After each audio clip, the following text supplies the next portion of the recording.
আজকের দিনে মুসলমানদের বিয়েতে কোরআন তেলাওয়াত হয় না, বরঞ্চ মুসলমান বাড়িগুলোতে বিবাহ উপলক্ষে এখন হচ্ছে বড় বড় ডিজে আর মেয়ের মা বিয়ের সামনে নিজে নিজে আর ওতেই চলছে খালি খুশি খালি গাম। কোথায় গেলে পরিবারিক রৌশন দেখবেন বিয়ে উপলক্ষে আর বাড়িতে দোয়ার মজলিস হয় না। দোয়া করার জন্য হুজুরের দরকার নাই, অন্তত তোমার নিজের দোয়াটা তোমার নিজের দরকার আছে না। আল্লাহ জাল্লা যেন সুসন্তান দেয়, সংসারটা যেন সুখের হয়। আল্লাহ আমার স্বামীকে যেন ভালো রাখে, স্বামী দোয়া করবে আল্লাহ স্ত্রীকে যেন ভালো হয়, তার আচার আখলাক যেন আমার মনটা ভরে যায়। না, মুসলমান পাড়া এখন বিয়ে হলো মনে হয় যেন পিকনিক চলছে, বিশাল গান বাজনা। দুটো টাকা হয়েছে না, টাকার গল কাটছে। যদি মসজিদের ইমাম সাহেব বলে দেয় ওর বাড়িতে গান বাজনা চলছে বিয়ে আমি বিয়ে পড়াতে যাব না, তখন গলিয়ে বলছে ওরা কটা নেবে, ওরা কটা নেবে, হাজির করে দেব টাকা ভাত ছড়ালে কাগের অভাব, ভাত ছড়ালে কাগের অভাব হয় না। ঠিক কথা, তবে একটু মনে রাখবেন টাকায় সবকিছু হয় না। আলেম মাওলানা মুফতি টুপিওয়ালা দাড়িওয়ালা সব পাবেন, কিন্তু যাদের ভিতরে খৌফ আল্লাহ ভয় আছে তারা একবার যদি বলে দেয় হবে না, তারা সেই জায়গায় যাবে না। কথা ঠিক কিনা? কখন আমি বলেছি আছে শুনে দেখবেন বাদশা আওরঙ্গজেব 3000 আলেমকে দাওয়াত করেছিল, তার মধ্যে সবাই পক্ষে ফতোয়া দিয়েছিল আর বাদশার বিরুদ্ধে ফতোয়া যখন বাদশার পক্ষে ফতোয়া দিল, বাদশা ফতোয়াটা ঝুলিয়ে দিয়ে বলল পৃথিবী এমন মাল আছে এই ফতোয়া রেখে বিরুদ্ধে ফতোয়া দিতে পারবে। একজন অল্প বয়সী যুবক তিনি বললেন, হে বাদশা আপনি কেন গোটা পৃথিবীর পুরুষ মানুষের জন্য সোনা ব্যবহার করা চলবে না? বাদশা বলল, এত বড় সাহস হয় যে আমার বিরুদ্ধে এই 3000 আলেমের বিরুদ্ধে ফতোয়া দিচ্ছে, ওকে মূল ফাঁসির দড়ি চাপানো হবে। তাকে যখন ডাকা হলো বলা হচ্ছে জীবন যায় জীবন দেবো, কিন্তু হারামকে হালাল হালালকে হারাম এ ফতোয়া বদল করতে পারবো না। কেউ যদি হালালকে হারাম বলে কাফের হবে আর হালালকে হারাম বলে কাফের হবে। আমি রদ করতে পারবো না। ভাই এখানে যারা একটু আস্তে কথা বলো, একটু আস্তে। তো আমি আমার ইউটিউব ফেসবুকে অনেক আছে, হয়তো কখনো শুনেছেন, আমি বলবো না, শুনে বোঝানোর কথা বলে বুঝে যান। বাদশা আওরঙ্গজেব বলল, একে ফাঁসির দড়ি চাপানো হবে, ঘরে নিয়ে খাইয়ে দে ভালো করে। ফাঁসি দেওয়ার ভালো খাওয়ানো হয় কি হয় না, তার মনে রাসন করেন খেল।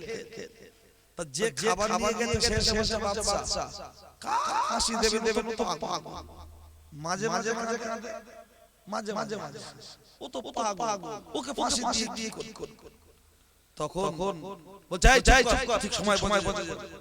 যখন ফাঁসির মঞ্চে তোলা হলো, সামনে দড়ি, বলা হচ্ছে তুই মাঝে হাসিস কেন, এখন ফাঁসি দেওয়া হবে, কি কারণটা বল।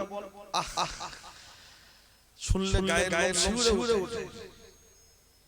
ও ছেলেরা, যুবকেরা, লক্ষ্য করে দেখতে পাওয়া যায় কিতাবের মধ্যে এসেছে, লক্ষ্য করে দেখতে পাওয়া যায় ওই সময় ওই নওজোয়ান যুবক আলেম ওই জায়গায় দাঁড়িয়ে বলেছিলেন, ও বাদশা জানাব, আমার ফাঁসির দড়িতে একবার কেন, যদি 100 বার আমার চাপিয়ে দেন তারপর আমি হারামকে হালাল বলবো না আর হালালকে হারাম বলতে পারবো না, কারণ ওটা বললে কাফের হয়ে যাব।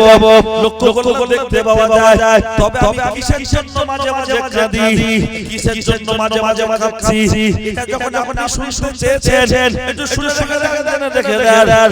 আমি ওই সময় কাঁদছি, ওই সময় কাঁদছি। কোন সময়?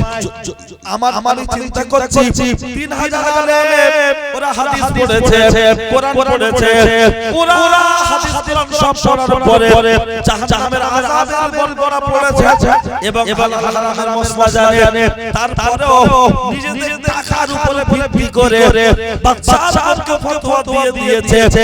ওদের জন্য অপেক্ষা করছে আল্লাহ। তাই আমার চোখের সামনে জাহান্নামের খালি অংশ তুলে ধরে দেখানো হচ্ছে আর আল্লাহর মালায়েকা ফেরেশতা মাধ্যম আমার চোখের সামনে ভাসিয়ে দিয়ে বলা হচ্ছে ও আল্লাহ তুমি যদি ওদের সাথে মিলেমিশে গিয়ে বাচ্চাদেরকে ফতোয়া দিয়ে দাও, তোমার অপেক্ষা চালানো। আর যদি তুমি তা না করো তাহলে তোমার অপেক্ষা করছে অন্য কিছু। যখন আমরা এই কথাগুলো মনে হচ্ছে আমার চোখের সামনে ভাসছে, তখন আমার দুই চোখ থেকে top top top top top top করে পানি ঝরছে। আর আমি হাসছি কখন? আমার হাসির কারণ হলো এই জায়গায়। আর আমি হাসছি কখন? যখন আমার মালায়েকা ফেরেশতাদের দ্বারা জান্নাতের অংশ আমার চোখের সামনে দেখানো হচ্ছে। জান্নাতের খুশবু আমার নাকে চলে আসছে। আর বলা হচ্ছে ও গোল বাবা শুনে দেখে দাও 70 উপরে দিয়ে যদি আকাশে চড়ি চাপতে হয় তোমার অপেক্ষা করছে আল্লাহর জান্নাত। একবার জোরে বলুন সুবহানাল্লাহ। ওই সময়তে তখন আমি হেসে ফেলছি, হাসতে হাসতে আল্লাহর জান্নাতে যেতে চাই, কিন্তু আমি দুনিয়ায় ভোগ বিলাস করতে চাই না। ও ছেলেরা, ও নওজোয়ান যুবকেরা, একটা বার নিজের মনকে একটু প্রশ্ন করে দেখুন, টাকার বিনিময়ে বহু কোটি আল্লাহ ইমাম পাবেন নিজেদের ইনকামের জন্য, কিন্তু এমন আলমানবা রয়েছে, এমন মানবা রয়েছে সব একদিকে চলে যায়, তারপরেও তার বিরুদ্ধে দুজন একজন থেকে যায়। কত সে হতে হতে হাফেজ মাওলানা হতে হতে সাধারণ পাবলিক একজন ইমাম, যে গ্রামের 12 লোক ওই দিকে ঝুলে গিয়েছে, কিছু মানুষ চুপচাপ আছে, আর কিছু দুইটা একটা মানুষ প্রকাশ বলে আমি না সব চলবে না। হ্যাঁ, সাধারণ চাষি মানুষ সুন্নতি পোশাক পরে হতে পরে না, কিন্তু পাঁচ ওয়াক্ত নামাজ পড়ে, ভিতরে ঈমান মজবুত আছে। এমন মানুষ আছে না, বহু আছে, একটা তবে তাদেরকে আর গ্রামের লোক কেন পাগল বলে? তারা সরল সাদা, তারা সাদা সিধা জীবন যাপন করে, না আইরন না কিছু, তারা নিজের মতো করে চলে, ইসলামকে প্রাধান্য দেয়। তাই দেখবেন তাদেরকে অনেকে আবার এড়িয়ে চলে, কথা ঠিক না? কিন্তু মনে রাখুন হে উপস্থিত জনমণ্ডলী, দুনিয়ার কিছু মানুষ পাগল বলো, কিন্তু সে কি সে জানে তারা আল্লাহ জানে, ঠিক না? ও ছেলেরা, যুবকেরা, ও আমার মুরব্বিয়ানা বাপ, অন্যায় হলে আমার করে দেবেন মাপ। শুনে দেখে দেন, আমি আপনার মাঝে যে কথা বলতে চাইছিলাম, হযরত আবু হুরায়রা রাদিয়াল্লাহু আনহু যিনি 3 দিন 4বার অজ্ঞান হয়ে গিয়েছিলেন আর বলেছিলেন আমার নবী জবান থেকে বলবো হাদিস আমি শোনাবো, দুটো কারণ বলছিলাম মনে আছে, তিনটার মধ্যে দুটো সবে বললাম। কি একটা হলো দাতা, আরেকটা হলো শহীদ, আরেকটা বাকি কে? ও ছেলেরা, যুবকেরা, আমাদের মতো আলেমদেরকে ডাকা হবে, বক্তাদেরকে ডাকা হবে। ও আলেমিও বক্তা, শুনে রাখো, তোমার কাছে হলো প্রশ্ন, তুমি যে কথা বলতে তোমার নিজের পকেট পূরণ করার জন্য বলতে, না সমাজ করার জন্য বলতে, না মানুষের কাছে তুমি বাবা পাবে, মানুষ তোমাকে বড় বলবে বড় বক্তা বলবে, বড় বড় সাহেব বলবে, পীরজাদা বলবে, তাই যদি মানুষের কাছে এমন বলবে তখন এই বান্দা আমি বক্তা, আমি মাওলানা, আমি তখন বলবো আল্লাহ তোমার রাজি খুশি করার জন্য বলেছি। আল্লাহ বলবে কাজা এমন কিছু বক্তা আছে দেখবেন নামের আগে মাওলানা হয়নি, রাগ হচ্ছে, প্রতিবাদ হচ্ছে, আমার আগে এই দাও তাই দাও মুফতি দাও। বৃক্ষ তোমার নাম কি ফলে পরিচয়। তুমি যদি গুড় হও অন্ধকারে গালে গালে মিষ্টি লাগবে, দিনের গালে গালে দিল মিষ্টি লাগবে। তো আমি আল্লাহ মাফ করুক নিজের নাম বানানোর জন্য বলছি না, এই একটু মানুষের আমাদের নাম হয়ে গেছে বলে অনেকে আবেগে বলে হাফেজ, মাওলানা, মুফতি বলে। তো কোথাও এমন নামে বলে আমি সঙ্গে মাইকে উঠছে সালাম কালাম কখনো আগে কখনো বলে বাবু এই যে কথাগুলো বলে আমি মাওলানা হাফেজ নাম দিও না, হয়তো আবেগে বলে ফেলেছে, আমি এতে কি আছে? তাহলে হাফেজ, মাওলানা, মুফতি, কারি, পীরজাদা, পীর সাহেব লিখলে তারপরে হলে খুশি।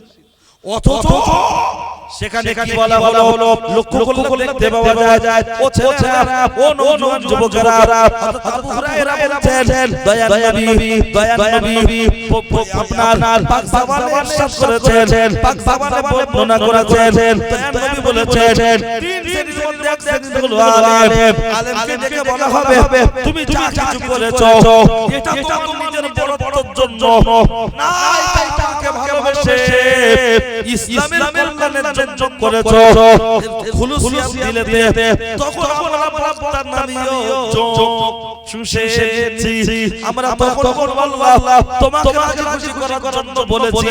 কিন্তু লক্ষ্য করলে দেখতে পাওয়া যায় আমার তো অন্তর্যামী, আমার আল্লাহ আলিম সুদূর, আমার মানুষের অন্তরের খবর সব কিছু জানেন।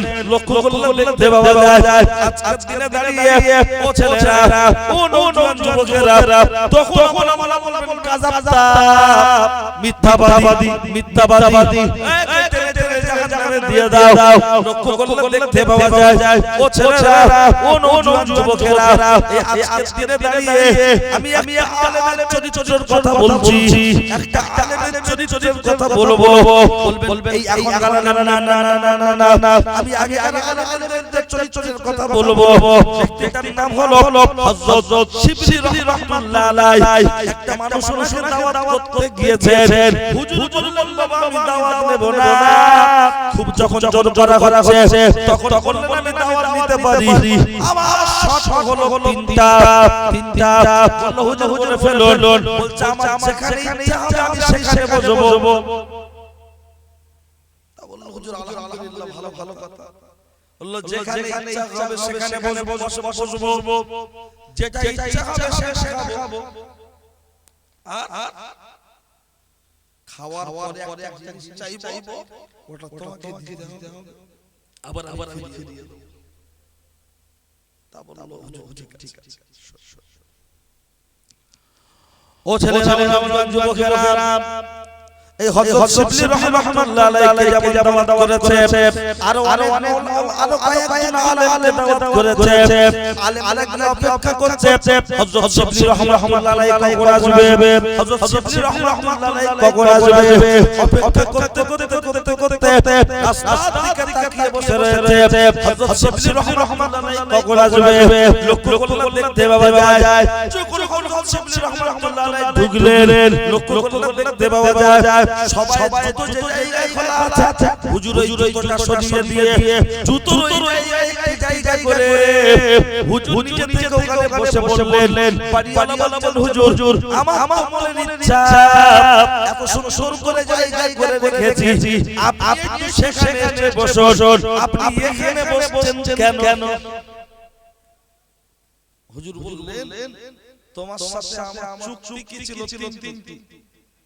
তিন মধ্যে একটা হলো আমার যেখানে ইচ্ছা হবে আমি সেখানে বসবো, তুমি আমাকে জবরদস্তি করতে পারবে না।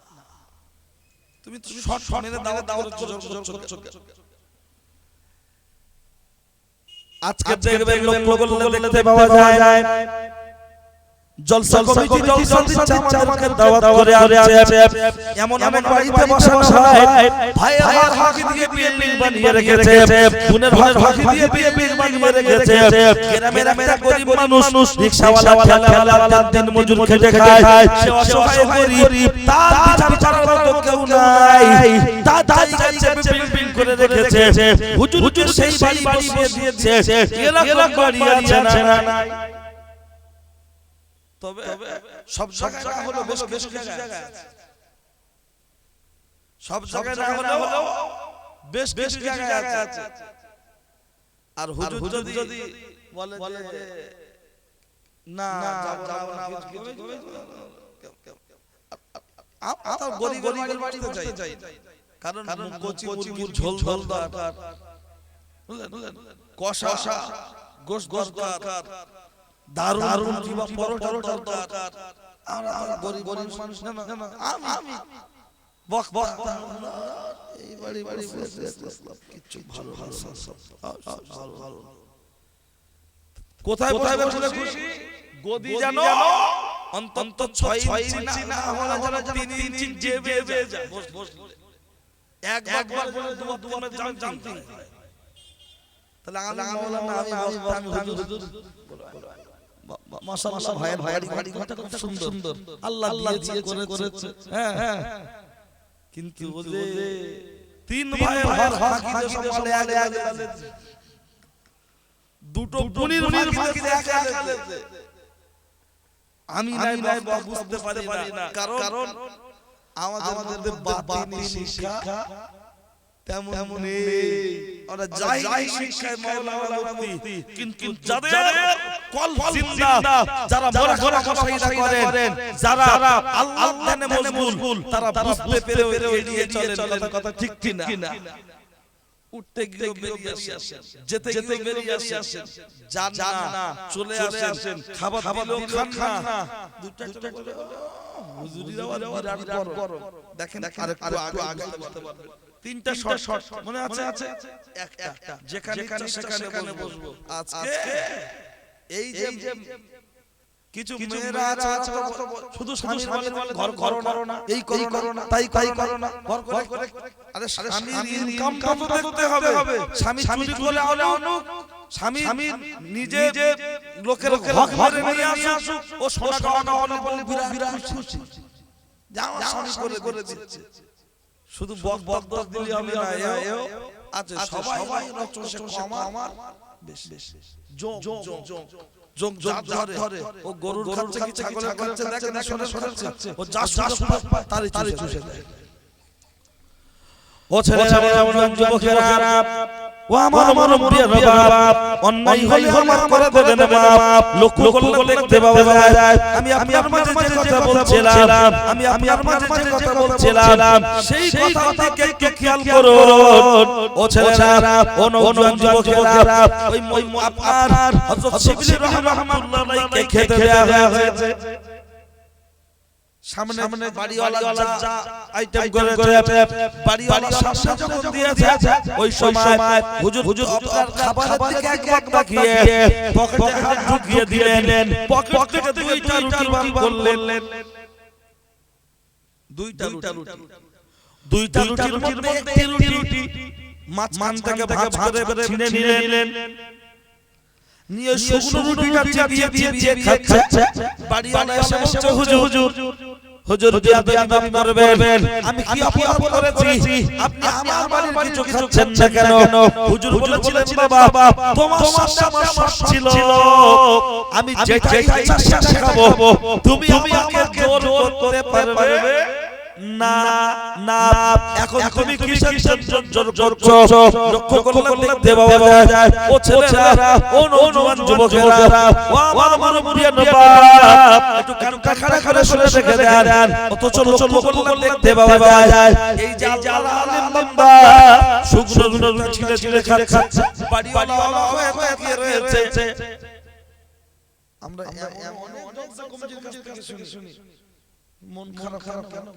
রোজের এই খাওয়ার ব্যবস্থা হয়েছে অমুক অমুক খুব উল্টো পাল্টা বলে ও বাবা খুব উল্টো পাল্টা মন খারাপ এর জন্য উল্টো পাল্টা বলেছে আমাদের তাই খাবারের জন্য এই খাওয়া এই করুন তাই করুন আহা ও ছেলে যুবকেরা শুনে দেখে দেন কিতাবের মধ্যে এসেছে লক্ষ্য করে দেখতে পাবে ও ছেলেরা ও নওজোয়ান যুবকেরা সেটা ডালটি হোক আর শুকনো মুড়ি হোক সেটা হালাল হলেই তো আলহামদুলিল্লাহ কথা ঠিক না কিন্তু হারাম হয় গোশ দরকার আপেল বড় পেয়ালা শশা তার সাথে বেদানা তা না হলে আমি হুজুর খুব একটা খুশি হই ও ছেলে নওজোয়ান যুবকেরা শুনে দেখে দেন ওই জায়গায় দাঁড়িয়ে ওই আল্লাহ আলিম বাড়িওয়ালাকে লক্ষ্য করে বলছেন ও বাড়িওয়ালা তোমার কাছে আমার তৃতীয় নম্বর শর্ত হলো তোমার বাড়ি রুটি করা যে তাওয়া ওই তাওয়াটা একটু গরম করে লোহার তাওয়াটা হয় না রুটি করা বাড়ি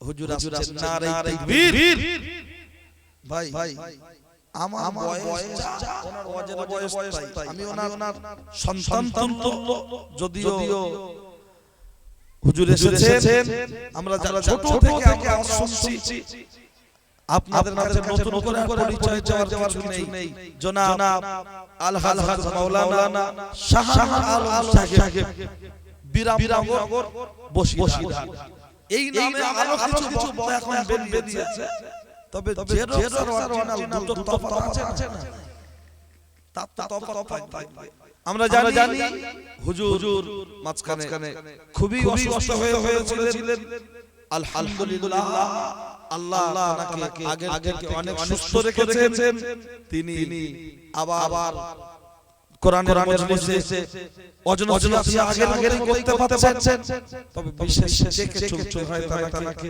যেমন আবুল কালাম সাহেব হুজুর প্রবীণ আলেম প্রবীণ বক্তা তিনিও কয়েক খুবই অসুস্থ ছিলেন আলহামদুলিল্লাহ তিনি আবার এই ময়দানে ফিরেছেন দোয়া করি যারাই আমাদের অসুস্থ আছে আল্লাহ তাআলা তাকে সুস্থ করে দেন দিনের ময়দানে ফেরার জন্য তৌফিক এনায়েত করে বলুন আমিন যারা দূর দূরান্তে আছেন মজলিসে চলে আসুন এই পরিবেশে সম্ভব না তাই যারা দূর দূরান্তে আছেন মজলিসে চলে আসুন আর আমরা একটু সংগঠন করি সংগঠনের নাম লেকচারার অ্যাসোসিয়েশন অফ বেঙ্গল আমি গুনাহগার সেই সংগঠনের একটু পদে আছি কমিটিতে আছি হুজুরও আছেন সেই সংগঠনের আগামী 20 21 26 28 29 আমাদের সব প্রোগ্রাম আছে আমাদের দেখবেন ইউটিউবে ফেসবুকে যদি ভালো লাগে অন্তত একটু দোয়া করুন যে আল্লাহ সংগঠনকে যেন কবুল করে এছাড়া কিছু আমরা আশা করি না যে দোয়া করবেন একটু বলে সংশোধন করলাম যাদের দিকে আছেন মজলিসে চলে আসুন।